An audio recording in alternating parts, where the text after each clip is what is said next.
Hey everybody, welcome to Colin podcasting about real estate, and this is show 54. We're absolutely flying it with the podcast now, guys. Thanks a million for tuning in for so many episodes. I appreciate all the ratings and reviews you've been leaving and listeners from all over the world. Loving the support, thanks a million. I'm busier than ever on real estate, literally on all fronts. 10 houses on the go at the moment.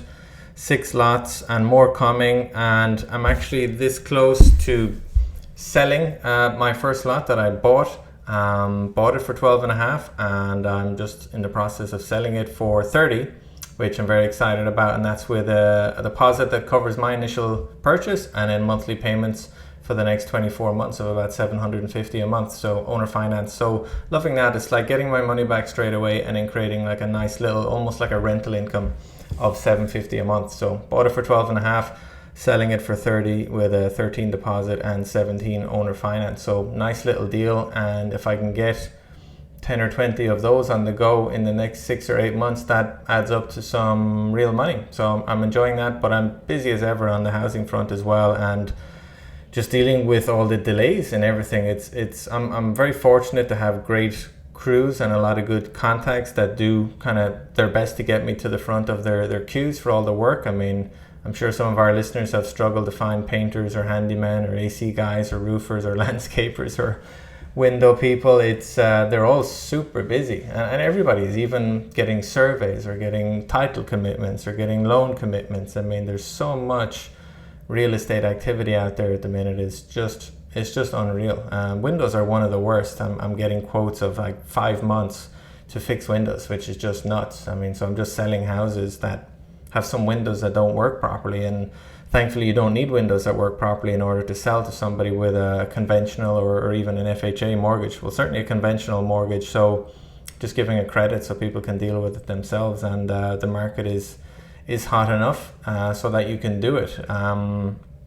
So yeah, busy, but I love it when I can take an hour or two out of my schedule to interview a really interesting guest. And I had a fantastic guest today, one of my favorites actually on the Colin podcast series so far. His name is Jim Remley, a veteran industry investor. He entered the industry at the age of 19. He's in his 60s now, and just a kind of an unlikely story from college dropout to real estate rock star. He's been in the top 1% of realtors nationwide for many years. He owns many dozens of properties himself. He's a big advocate of real estate. People should be buying and holding properties for themselves. So he's a very experienced investor in his own right. At the age of 24, he opened his first real estate company and grew it to 17 offices before selling it in 2006. Good timing. Just before the recession. Today, he built another business after that, and now he leads one of the largest real estate firms in Oregon, closing 2,500 transactions a year. That's literally more than 200 a month. It's nuts. That's over $1 billion in sales volume. He's a published author. He's a guest on national TV and radio programs. He's the owner of a successful coaching business. So I was delighted to get him on the show, and delighted to get this caliber person on the show where I could just pick his brain on a number of different fronts, because he's a very smart guy.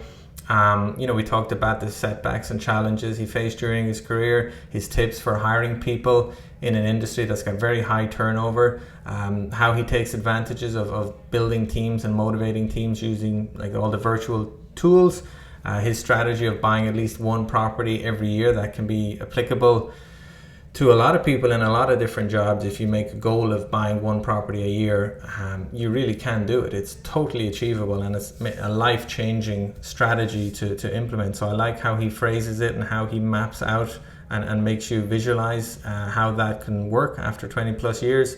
I also asked for his views on how the real estate market is changing with all the remote working and urban flight. All these people, certainly in my market, loads of people moving out of New York and Boston and Washington, even Charlotte, and coming down to places like Tampa. They're one of the groups that are just driving a huge amount of buyer interest down here. Jim also has some great advice. I mean, this guy's a natural salesman, a natural lead generator, and he's got some great advice on how to find large volumes of buyer and seller leads in a pretty small market. He's also got some great and very actionable lead generation advice that applies equally to wholesalers, flippers, buy and hold investors and realtors. So a lot of really good stuff in here, a lot of rewindable segments in this show. So I hope you enjoy it. I'm not going to bore you anymore with my rants. So let's head straight on over and talk to Mr. Jim Remley. Jim Remley, how are you doing, sir? Welcome to the show. I'm fantastic. It's an honor to be with you, Colin. Yeah, well, the pleasure is all mine, and I'm really looking forward to digging into your fascinating and long real estate journey, Jim. But before we do all that, can you just bring us back to the beginning? Tell us about where you grew up and if you came from an entrepreneurial family. That's a great question. I grew up in a small town in Oregon called Roseburg, Oregon, population 25,000. And I tried to go to college, but I actually ended up dropping out of college to get into the real estate business at 19. My buddy said, "Hey, we should get a real estate license," and he didn't finish, and I went ahead and finished, and got a job working at Century 21 back in the day. And within a couple of years, I listed 150 properties and was listed in the top 1% of agents nationwide. And from there, I opened my first company and grew that to 17 companies in Oregon and became one of the largest independents in Oregon for several years. Sold that in 06 and spoke for the National Association of Realtors for 10 years. And then I got lured down to Southern Oregon, where another guy was opening an office, and we grew that office from basically 0 to now 200 agents in 3 offices. We're doing $1 billion in sales a year. That is very impressive. I'd love to, let's dig into a little that. So you quit college at 19 at your buddy's suggestion, and he didn't get his license and you did. And it sounds like you were off to a flying start at a young age. What challenges can you recall from those early days? I mean, it can't have been so easy just to get straight into the 1% in your early 20s. I mean, what? I will say, it looks good on paper, but my first 6 months was an absolute struggle. I basically was going broke. So I learned pretty quickly that the people that dominate this business are the people that are able to take listings. And so I decided I have to become a strong listing agent. What's my fastest path to becoming a strong listing agent was figuring out who's the most likely sellers. And so I targeted for sell by owners, expired listings, for rent by owners, and started, really going after that. And at the same time, building my own sphere of influence and farming specific areas of the community that I knew had high turnover rates for listings.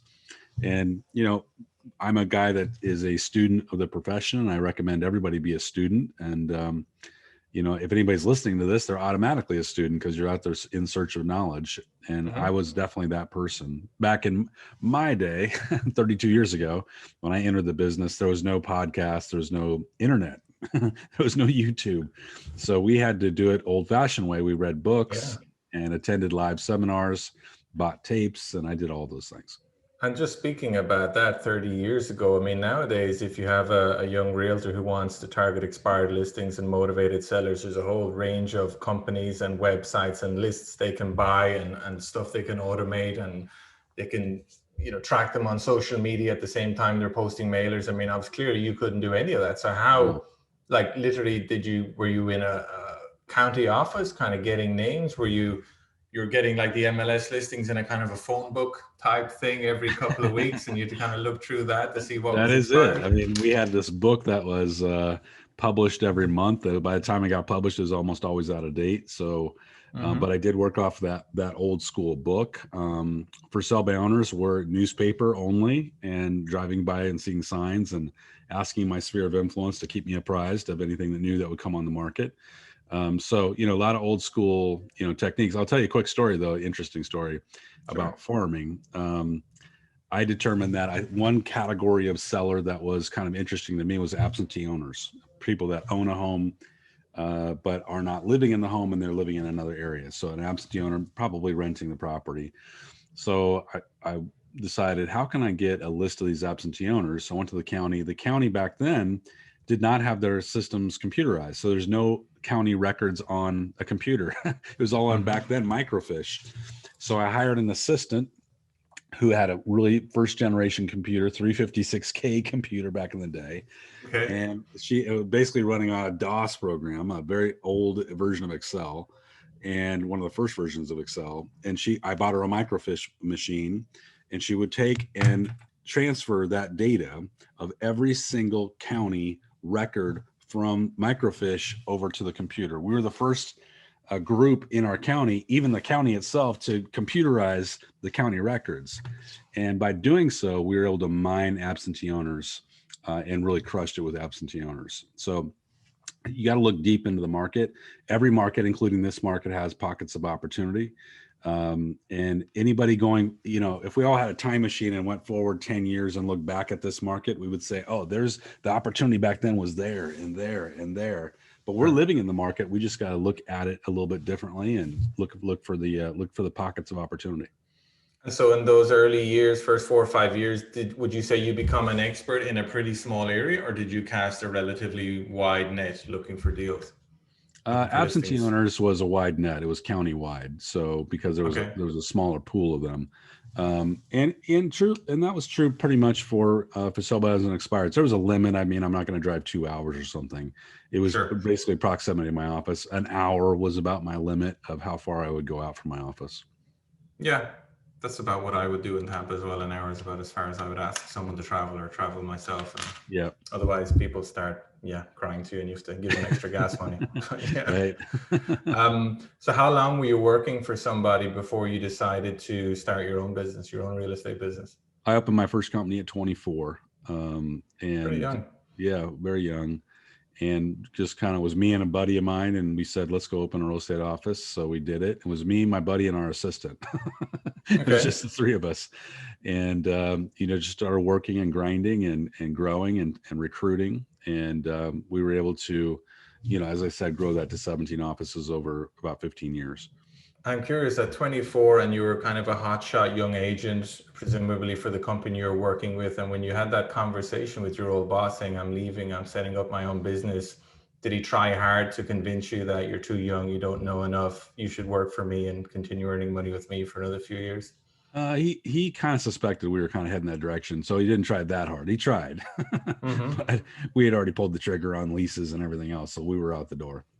Okay. And did you have a mentor, someone who could give you some advice on what pitfalls to avoid? Or was it you and your buddy were just running full speed and kind of figuring stuff out as you went along? Well, I wish somebody would have told me I needed a mentor back then.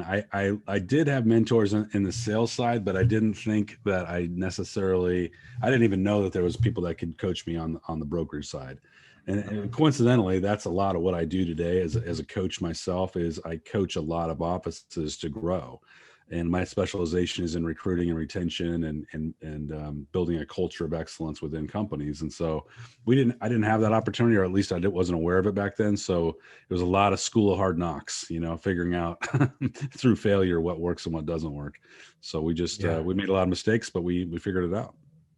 That's true. And people forget that sometimes when they look at someone who's achieved a lot of success, they kind of think it's a nice linear journey up, when actually it's more of a roller coaster, kind of up, down, up, down. I mean, can you recall some kind of really tough kind of lessons you learned early on that really knocked you down for a little bit, and, mistakes that you wouldn't make now? I'll tell you the biggest lesson I learned over my career was that the hardest path for a brokerage to survive is recruiting new agents. Not that I'm against new agents. I hire new agents all the time, but there's an 86% attrition rate with new agents, meaning, basically 9 out of 10 of them are going to leave the business in the first 2 years. They're just not going to make it.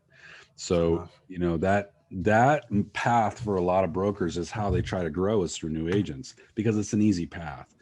And what I discovered over time, it took me a long time, because I was a guy that was just a grinder. So every month I would do a career seminar, and I would go to a hotel room, rent it, put an ad in the paper, and market this career seminar. I'd get 50 people in the room. I get 5 people at the end of the seminar. I'd be, I want to get my license. And I would teach them how to get their license. They go all the way through 8 weeks of school, get them in the office, train them for another 8 to 10 weeks. And then they would fail 8 out of 10 times, right? Even with the best training. So what I figured out over time is I needed to focus on recruiting experienced agents, because experienced agents have already been vetted, and your profit and everything else, the ease of working with them is so much greater. And so I would say the last half of my career, I completely focused on experienced agents in terms of recruiting. So it's basically trying to lure agents away from another broker into your brokerage rather than training them from scratch. Yeah, I liken it to looking at it as we are an NFL team or a professional hockey team or basketball team, and we're the head coach, and our job is to go out and recruit talented people. And so, that's a combination of, showing off your technology, your culture, your commission plans, your branding, your marketing department. All those things play into whether somebody wants to come to work for your team or not. Yeah, that's awesome. And it sounds like you started from an early age into thinking about what kind of people you need in your team. And if you're giving these 8-week training, pre-training and 8-week post-license training, that's a lot of resources and overheads, presumably, that you have in your office before you actually get anybody bringing in a commission. Yeah, the problem with new agents is that it could take 3 to 6 months before they close the first sale. And we've, a number that every brokerage should understand is what's the cost of acquisition of an agent. For us, it's about $12,000 to bring an agent to the front door, train them before we made a nickel on them. So, that's a big risk relative to the reward when 86% of them are not going to make it. So that's why recruiting experienced agents is such a better investment for brokerage offices. The question for many of them is, I just don't know how to do it. And so that's what we coach people on is let's walk you through the process of how do we do this effectively. Okay. And if you started your business at 24, I mean, what age would you say you were before you could kind of consider that you're running a successful business that was earning, a decent profit? I would say 2 years definitely was a struggle. First 2 years, I come from, and agents always ask me, should I open a brokerage? And my answer is always no. The reason is, in our industry, brokerage owners earn about a 1 to 5% margin on their overall operation. Best case scenario. I mean, you could open a McDonald's and have a better margin than that. So yeah, Jesus, the margins are extremely small. And so you've got to be, the only way you make it is through economy of scale. You got two choices. You either be really big or really small to make it work. There's no middle ground. If you're an office that's 20 to 40 agents, you're in a death zone. You've got to grow or get smaller, one of the two, and you got to do it really rapidly. So we didn't start making like a real profit, I would say, until we're about 3 or 4 years into the business. Okay. And so we're, after years 4, 5, 6, and 7, when you're starting to earn some money and your hard grafting was paying off, that excess cash, did you use it to plow back into the business or live a fancier lifestyle or maybe even invest in some properties? Which would you say you picked in your early 30s? Well, for me, we definitely invested in the business, but I also used money to invest in real estate. I've always been a believer that we can't be the cobbler without any shoes on, right? I mean, a stockbroker. That's a good analogy. Yeah, we can't. The stockbrokers are going to invest in stocks, an oil guy's going to invest in oil, a gold guy's going to invest in gold. We have to be investing in what we're selling, and if we're not doing that, I mean, the public at large will look at us with suspicion. I mean, if I go to my real estate broker and I say, "What do you invest in?" and he says stocks, I'm in Bitcoin. I mean, what the hell? What do you mean you're in Bitcoin? Give me a freaking break. What are you doing? You should, because we have insider knowledge in this market. Stock guys can't do what we do because we have insider knowledge about all kinds of things that are happening in the industry and all kinds of deals that are coming across our desk that we get to take advantage of. So yeah, I definitely was a believer, and I'm a believer in a buy and hold strategy. And it's put me in a position of, being financially independent. And it did early on, actually. After I started investing, I really opened my eyes to the fact that I need to be buying one property a year. And I use that strategy with my training of my agents. Somebody told me years ago, I did have an early mentor on the sales side, a guy named Sam Scardy. And Sam said, "Jim, you know what the hardest way to make $1 million in real estate is?" I said, "No, what is it?" He said, "Selling it." I said, "Yeah. You want to know what the easiest way to make $1 million in real estate is?" I said, "What is it?" He said, "Owning it." So as a realtor, the key is you got to look at your sales side, or if you're a brokerage owner, your brokerage side as a vehicle for you to make money to invest in real estate. I mean, you want to make a living, obviously, but the key is to use that as a vehicle to make money in real estate and to buy one property a year. I love it. So when did you buy did you buy properties like way back in the day in your kind of late 20s? I bought, well, actually I started buying property even when I was an agent before I opened my first office. I bought my first house at 19, and then I bought, duplexes and triplexes, and, I bought single family homes. So for me in the early days, I was buying properties that were being offered with an owner carry because I didn't want to go to the hassle factor because I was self-employed of going through the loan process. Now, older, I have a bookkeeper who helps me through all that, and I have no problem with, going through the loan processes. Back then, I just wanted ease. I wanted it to be fast, and I wanted it to be easy. So I bought a lot of properties with owner carry contracts. I'm curious, do you just automatically keep everything that you've ever bought, or do you kind of recycle stuff and sell older properties every now and again and, upgrade to the kind of newer or higher end properties? What's been your strategy over the years? I've done a combination of both. So over the years, I am more of a buy and hold guy. I've never been a flipper. It's not my jam. I think the tax consequences of flipping make it not attractive to me at all. So for me, I would tend to hold a property at least 5 to 10 years generally. And I would 1031 out of those properties into more properties. So I'm not a guy that will hold forever. If I see an opportunity in the market, I think the market dynamics are changing, I definitely will sell. So just to give you an example, right now I'm in contract. I've sold 2 duplexes. I'm closing on Monday. And I sold some investment land I owned, which I closed a couple weeks ago. But all those are going into a 1031 to purchase a new RV park that I'm buying. Nice. Those things are difficult to get. Yeah, very difficult. That's great. So yeah, and I love that analogy. And I am a flipper, but I consider my flipping, and this is after many years of not knowing it, my flipping to be the active income that I need to use to invest passively. And you're right that flippers can get taxed very highly unless, number one, they have a very good CPA, and number two, they're buying a bunch of real estate that they can depreciate every year. Then the flipping income doesn't get taxed so high, especially if you're a full-time flipper, as opposed to someone doing it on the side. So, and I completely agree with you. And I love the cobbler analogy, cobbler with no shoes, but I suspect a huge amount of realtors out there they don't have the shoes, they are helping people buy and sell homes sometimes for many, many years, but they're not buying a house a year. No, and what's interesting about that is there's no retirement. We work for ourselves. There's no retirement plan for us other than selling. So I see a lot of agents get trapped in this, being 65, 75 years old, still out there grinding to try to make a deal. What a horrible existence that is. I mean, who wants to live like that? So I always tell people, let me give you a plan.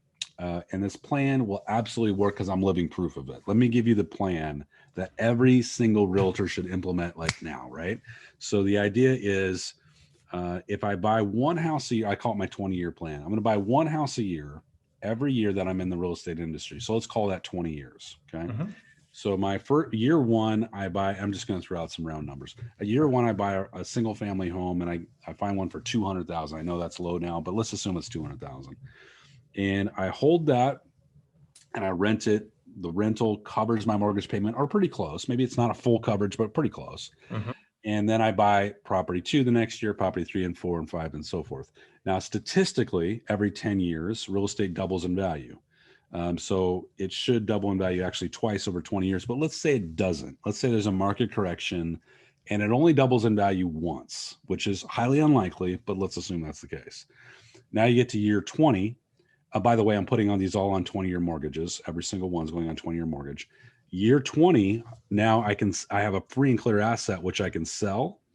And that asset's now worth $400,000. Statistically, it's probably worth more, but let's say it's worth $400,000. The renter's paid off my mortgage. I've gotten all the depreciation out of it.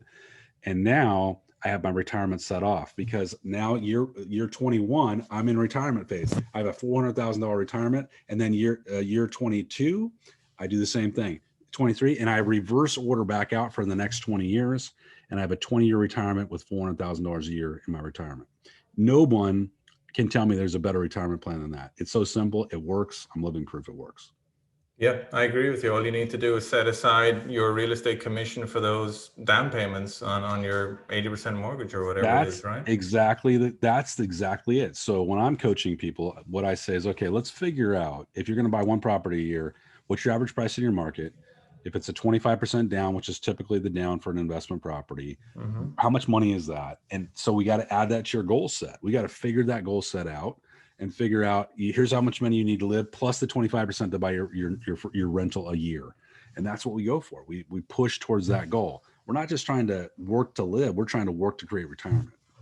I love it. And that's a great analogy in that 20-year plan. And I agree, by the way, that I don't personally see, I much prefer to pay down my mortgages in 15 to 20 years rather than 30 years. What's the point in buying properties in your 50s with 30-year mortgages? You're not earning any cash flow out of them until you're in your mid 80s. I just, better to pay them earlier, I guess. Yep, for sure.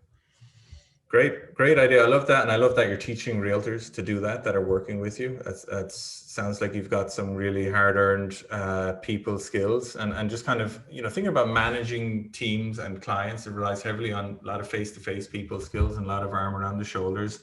I mean, do you have any tips for how people can continue doing that when everything is going so virtual, especially in the last 2 years, and it doesn't look like it's slowing down?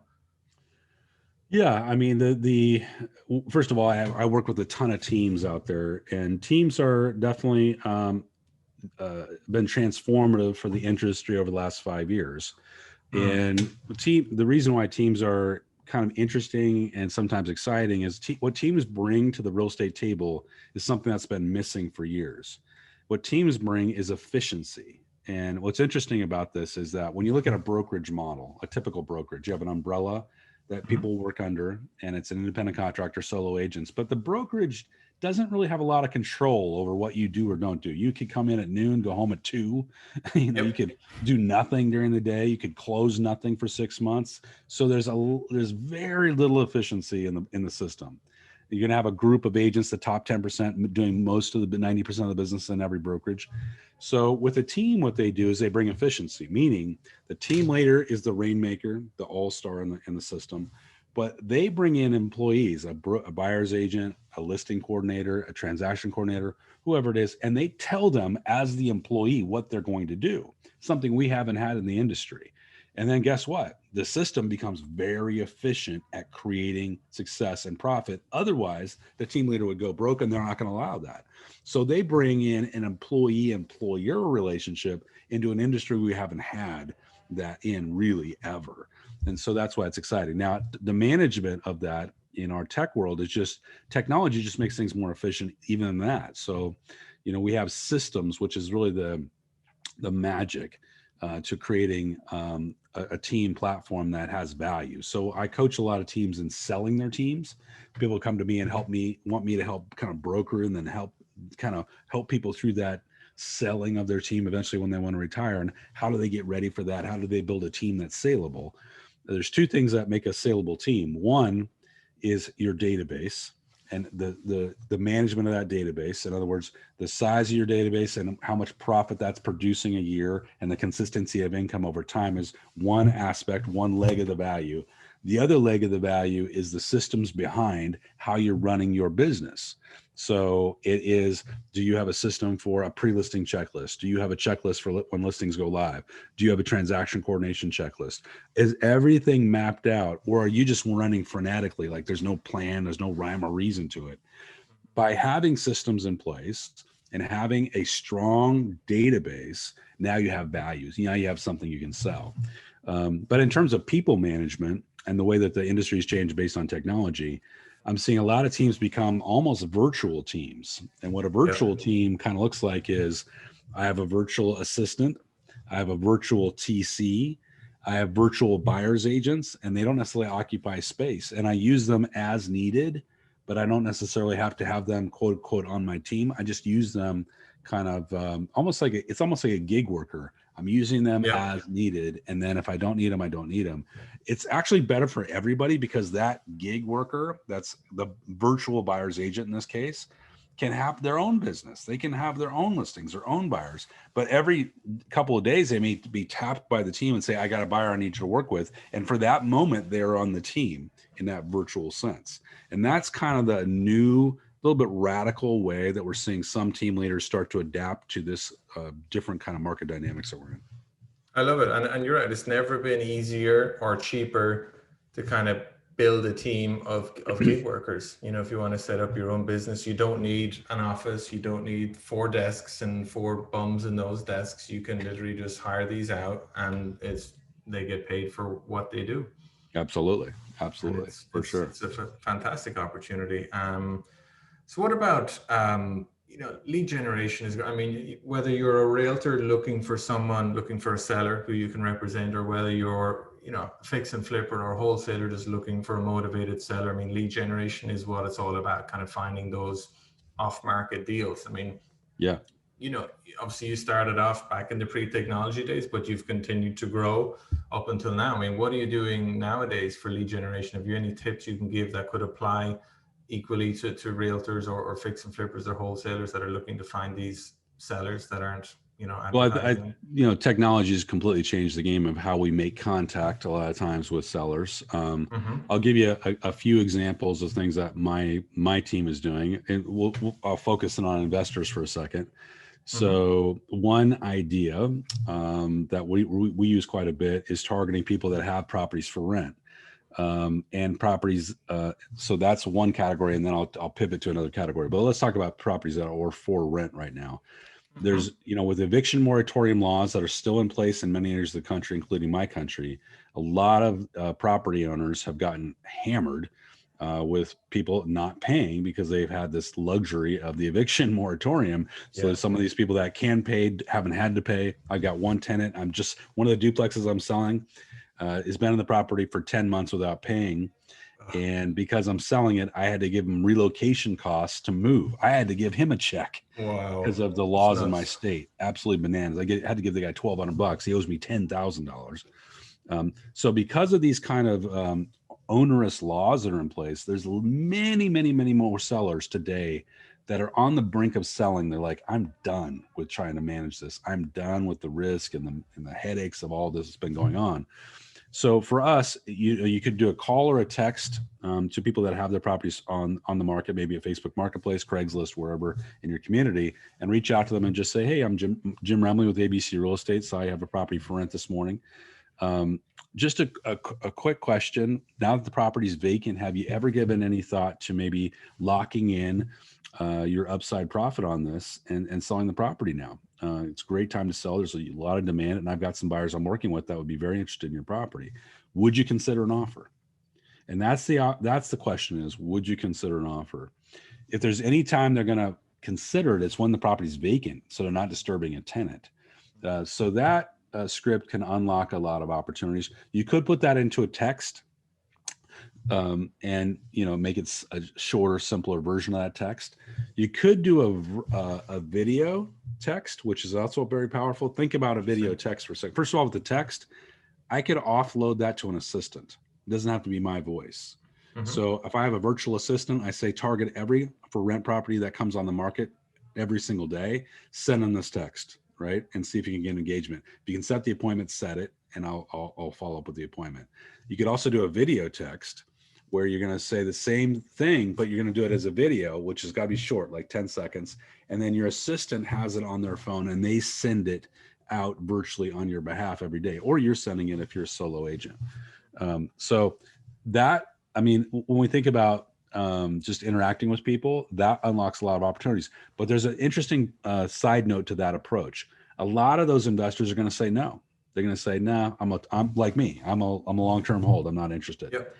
And so when they say no, it's great. I'm going to say, hey, you know what? I totally respect that. You're a long-term investor. Let me ask you a question though. Since you're not selling, I got to ask you, are you interested in buying if I have a couple hot buys that cross my desk? Because I'm talking to a lot of owners like you, and a lot of owners are saying, yes, they would consider selling. Would you be open to finding another property if I could bring you a great one?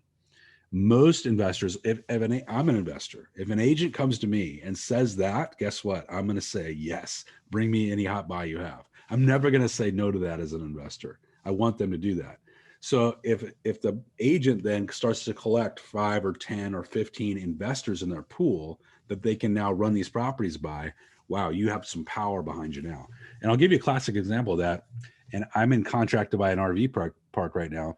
And I'll tell you kind of the quick story of how that happened. Sure. Yeah. Is I own another RV park, which I bought 16 years ago.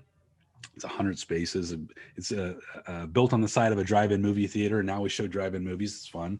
But this guy calls me out of the blue and he says, hey, I'm a broker with this company. And I see you own an RV park. Jim, would you consider selling? He didn't know I'm a broker, obviously. Would you consider selling this property? We've got a lot of buyers interested in RV parks right now.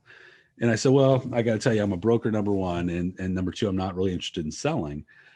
So he immediately flips it over and he says, totally understand. Would you be interested in being a buyer and being on our short list of principal buyers? I said, absolutely. Put me on the list.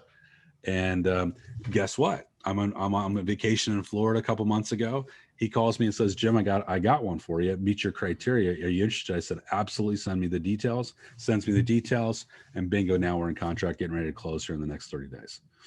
So that is an example of this guy doing exactly what I'm saying, right? He could have just took the no and been like, done. But by not taking the no, flipping me to the buyer side, he was able to list a property and sell the property, right? So beautiful. It's brilliant. I love it. I mean, if you're an owner and you're tired of it, it's very hard to say no to, would you consider a solid offer? It's very hard to say no to that. You'd say yes. And if you're a realtor, or you're a real estate investor, or buy and hold guy, it's very hard to say no to, would you be interested if I brought you a great deal? I mean, who's going to say no to that? Nobody's going to say no to that. So it's almost a rejection proof technique, right? Mm-hmm. And that's what we're looking for. We're looking for almost rejection proof. I could do this now. Let's assume you say, Jim, there's no vacancies in my market. In my market, we have like a 0.2% vacancy. So there's not a lot of these opportunities to call people because none of the properties are vacant. So another pivot to that would be to target in your market area people that own a certain type of property. I'm going to give you an example. People that own duplexes, people that own triplexes, people that own fourplexes, you name it, whatever. Mm-hmm. And then you collect their list, that list. And some people use the Red X for that. Some people use propertyradar.com for that. Other people have title companies that will provide that information. But the key is you want those phone numbers. And with those phone numbers, it's going to be very similar call, a little bit of a twist. I'm going to call the homeowner or the property owner and say, hey, this is Jim Remley with ABC Real Estate. I know this is completely out of the blue, but I've done some research this morning. It looks like you own a duplex over on 3rd Street. Is that right? Now everybody's going to be interested. They're going to be like, oh, yes. Why are you calling? Right. And I'm going to say basically the same script. The reason I'm calling is I represent several investors because I got my investor pool and represent several investors that are in the market to buy another property. I'm just wondering if you would consider an offer on this property at this point. If they say yes, great, I'll go down that road. If they say no, I'm going to pivot, put them in my buyer pool. And I could literally do this with 50 investors a day, and I'm going to pick up business. I can make such a great career just out of that specific prospecting plan. Yeah, I love it. And if they're interested in an offer and you find out what an offer is, and then you can send that to your buyers list that goes, hey, is anybody interested in paying $300,000 for this duplex on 3rd Street? Right. Bingo. And there you go. They're off-market properties, and you're going to be able to double end these transactions in most cases because you're going to have the buyer pool. So it's like a win-win-win-win from so many different angles. Yeah, I love it. That's really, really great advice, Jim. I really, and that can apply to a lot of different people in the game. I'm just wondering, I mean, this is probably impossible, but I'd love to know, is there a way to find out who are the landlords that are suffering like you were from that tenant who wasn't paying for 10 months? How can you find that out? Because that's gold if you could. Yeah, the only thing you might be able to do in your market is to mine, and I don't know if they're going to be public records, but most of the time when people are trying to evict a tenant, they have to go through like a forcible, what we call a forcible FED in my market, a forcible entry procedure. And there's going to be different names for it in different counties and different markets. But basically, it's a filing with the court system in your market, which says, hey, there's a tenant here, I'm trying to get out, right? And if that's something that you can mine, if it's public record, which it probably is, then a letter to those owners could be very, very powerful. Here's what's interesting about that really quickly, is that in my case where I have this non-performing tenant, you'd think it would be impossible to sell. Not true. Our market is so hot. I was able to sell that property with 2 offers almost instantaneously. Here's how I did it, just as a side note. What I did in my offering is I said, here's the price, and actually coincidentally it was $300,000, and that's based on the rents and then the net and everything. But we have a non-performing tenant in Unit A. Seller will provide a credit of up to $5,000 for the eviction process of this tenant. Bingo. So now it covers some of the risk for the new buyer. We got 2 offers, one for 330, one for 315 instantaneously. I mean, within a day. Yeah, no, the market is so hot right now. I mean, you could sell anything, really. I mean, you could sell a house full of junkies. I mean, and I bought them, and I had lots of people annoyed that I got in front of them. Yeah. it's just, I agree with you. But I like the way you structured it, that you offered a credit that would cover the cost of evicting them and would cover a couple of months rent as well on top of that, probably. So that was just a nice way of doing it. And you can just bump up your resale price by 5,000 to cover the 5,000 credit anyway. So exactly. You can't really lose. So let me pick your brains on another topic real quick. I mean, what do people living in urban markets, suburban markets, rural markets, at the minute we seem to be seeing, and certainly in Florida where I'm living, there's this huge flight of people coming from the Northeast to Florida, because they want the space, they want the suburban living, they want the large backyard now that they don't need to get a subway to an office every day. I mean, how do you think this kind of trend of, I guess, remote working or urban flight is going to change the real estate market? Is it just a temporary frenetic 2-year shift we're seeing, or do you see something longer term? I personally think it's a longer term shift. There was a recent study done by Zillow that asked the question, after COVID ends, what would be your preference for remote working after COVID ends? 36% of the American population says that they would prefer to continue remote working. 36%, that's huge, right? 96%, though, even bigger, said they would like to work remotely part of the time. So there's been a mind shift about this idea of remote working. A lot of employees are not going to want to go back. What's called urban flight is we saw mass exoduses out of expensive markets, San Francisco, LA, New York, where you had a high density, and people didn't like the density because of COVID, obviously, but that COVID worry is going to pass.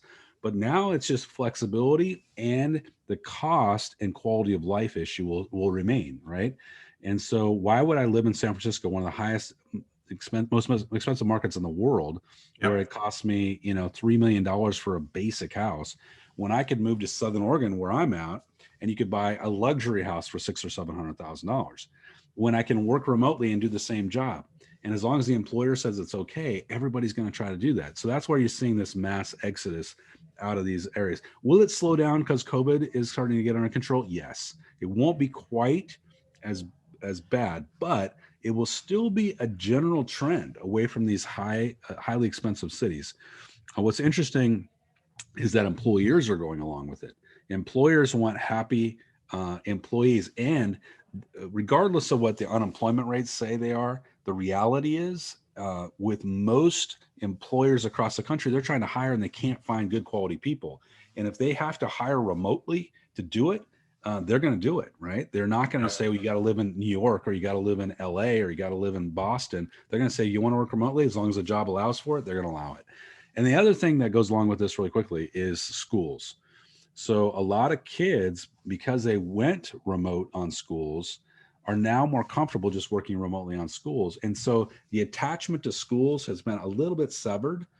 And people will say, well, my kids are already working, remotely anyway. Let's just move now while that we kind of clean break. Another study done by USA Today shows that 1/3 of the American population plans to move after COVID ends. 1/3.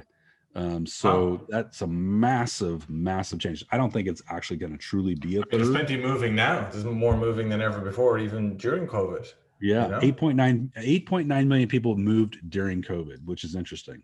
So here's a little thing to think about, is to kind of identify in your own market, where are people moving from in your own market? And this is like a little exercise for any agents that are watching. Identify that. Are they coming from, I don't know, Georgia? Are they coming from, New York? Are they coming from where, Maine? Where are they coming from the Northeast?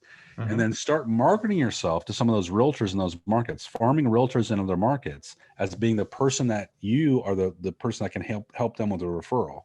Great technique, really works well. And start instead of farming homes, you're farming realtors, and that's been very successful for a lot of my agents. The other thing is to, on your websites and on your marketing, position yourself as a relocation specialist.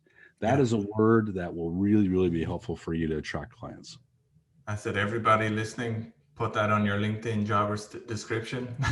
Relocation specialist. That's Absolutely. a great idea. Yeah. And I had something like that happen to me. I was selling a house, and a realtor in New York called me. He says, I have a guy in New York looking to move to Tampa. I saw your house.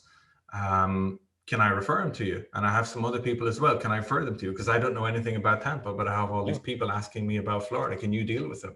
Sure. So that business is absolutely out there for realtors that put in the work to find them. And they'll be happy that you called them in a lot of cases, Yeah, absolutely. Quick tip on that. When you're farming those other realtors, offer an oddball a referral amount. Don't say 25% because that's what everybody does. Offer 32 and a third percent. Offer some really weird amount. And the reason why, you want them to remember you. You want to occupy mind share. They'll be like, who was the guy that offered me 32 and third percent? I mean, I got to find that guy. So you want to be a little bit different, a little bit memorable. Yeah, great tip. That's a great tip. That could mean the difference between you getting, a small piece of their referrals or a big piece, just offering them that extra few $100 on a deal, because it's not a lot of difference to you to offer 25 versus 32. Right. That's a great idea. So I'm really enjoying this conversation, Jim. We're going to have to bring it to a close soon, but I'm just an observation. It sounds like you could have retired and just started playing golf and working on your handicap years ago. What is it that motivates you to continue managing a pretty big business, continue coaching and helping people on their journeys? What is it? My wife says I'm a workaholic. I don't buy into that because I enjoy my work, right? So I think when you enjoy what you do, it doesn't feel like work, and this doesn't feel like work to me. It just feels like fun, and it's something I'm passionate about. And I think that's what we all have to do, is find our passion. And there's so many different avenues in real estate where we can find passion. People say, I don't want to do residential. Great. Do commercial, do land, do developments, do building, new construction, do investments. There's so many aspects of this business that can, they get me fired up, and I'm excited about it. And that's why I continue doing it. Yeah. Sounds like it. That's great. And, with that in mind, I mean, how can people learn more about you? If somebody wants to reach out and learn more about what you do or materials you've created over the years, Jim, where do they go? So I've created a coaching platform called Real Estate Coach, E like elephant, erealestatecoach.com. And what that platform is built on is exactly the same training I provide to my own agents. We're one of the top 500 companies in America.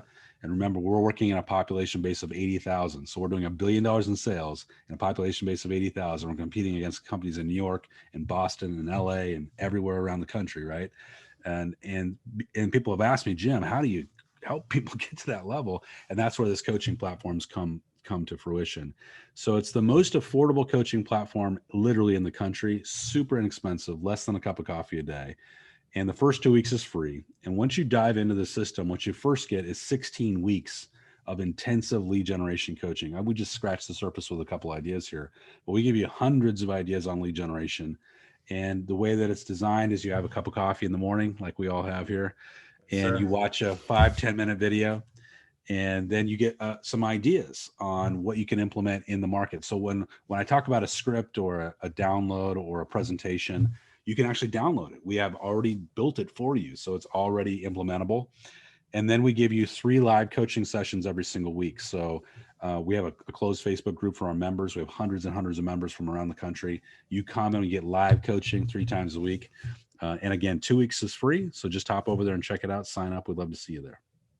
Brilliant. Give us that website once more. It's erealestatecoach.com. erealestatecoach.com. Also, just side note, I'm on all the platforms: Facebook, Instagram, LinkedIn, YouTube. So love to have you connect with us on all those platforms. And now TikTok. Wow. Yeah, you really are ticking all the boxes there. That's awesome, Jim. Well, thank you very much for sharing your journey and for sharing all this wisdom. There was a ton of actionable tips in that conversation for realtors, wholesalers, flippers, or just people that want to build their own real estate portfolios from the income from their W-2 jobs. I mean, a lot of great stuff. I really appreciate it. And yeah, best of luck. I hope I'll stay in touch with you. My pleasure being with you. Have a great day today. Okay. There you go, folks. That was show 54 with Mr. Jim Remley. I hope you enjoyed that as much as I did. What a great high caliber guest he is, how generous he was in sharing all his advice and challenges and setbacks he's experienced over the years. Clearly a very smart guy, very driven guy, and you know, he seems relatively easygoing as well. He's not one of these super intensive people. I can picture him being a very great guy to work for and a great boss to have, and I can see how he's able to kind of build and manage quite large teams. I mean, he's got $1 billion business with over 160 brokers working for him, and that's not including all the other stuff he's got going on with his own rentals and his coaching business and whatever else. So clearly a guy that's busy on a number of fronts and obviously really enjoying it. He clearly could have retired a couple of decades ago if he wanted, probably in 2006, certainly after he sold that last business. But he loves what he does, and that's what fires him up. That's what gives him energy. I mean, a lot of people, you know, if you're, you know, people that have never really had a lot of money or always kind of struggling to kind of get money and get things done, often look at wealthy people, self-made multimillionaires, and thinking, why don't they just retire at 40 or 50? I mean, that's why. They just love what they do. They've managed to identify niches that they're very good at and that enable them to earn a lot of money, but they're not necessarily doing it for that. They love what they do. They love building businesses, motivating people, helping people, accumulating assets, building passive income streams, networking with like-minded professionals. They just love the game, and I can certainly relate to that a lot.